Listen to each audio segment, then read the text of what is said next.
Hey guys, welcome back to the channel. We're expecting some pretty harsh weather here in Indiana. It's supposed to have some 70-mile-per-hour straight line winds, they're calling it. And I like to be prepared for storms like this. I'm expecting a power outage.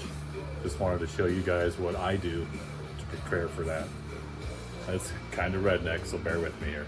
So, in my man cave, I've got my 3,500 watt generator. I think it's 35, let's see. Yeah, 35 continuous 4,000 surge sitting here, and I've got the exhaust pipe ducted over to an exhaust port on the side of my garage. Placed a couple cooling fans just blowing out to keep any fumes from coming back in. And I'll show you on the outside of the garage what that looks like. Bear with me. All right, here we are on the outside of the garage, and you can see the port coming out and just a little turn down, but exhaust will come out of there nice and quiet for the neighbors. All right, here we are at the panel.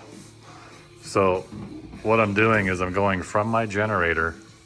Say the power's out. Well, the first thing you're gonna do, I made me a little checklist here I'll follow. Number one, main feed is off. So I need to make sure this breaker's off. To all circuits off, so turn everything off. Connect the generator. Start the generator.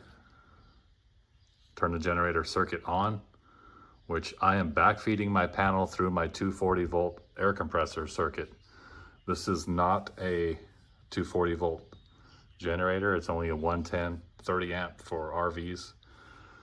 So essentially what I'm doing, my air compressor circuit here, I am backfeeding 120 volts of the same phase to both of these breakers, which is then powering both sides of this with 120.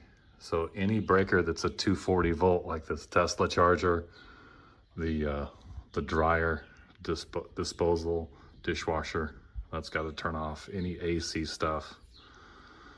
I can still run heat from my furnace.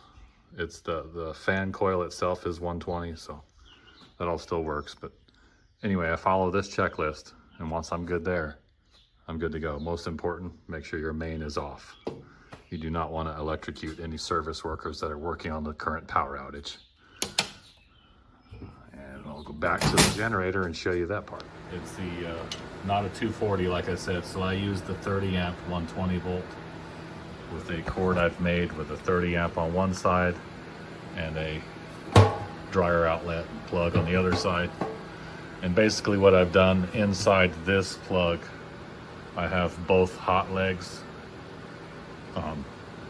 just wired together, and that feeds into my compressor outlet right there. I'll unplug this compressor, plug the generator in.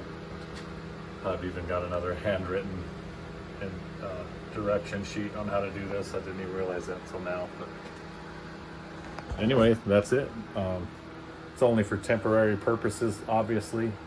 I do not recommend doing this, so don't follow my lead on this. Do this at your own risk. Just remember that one important part.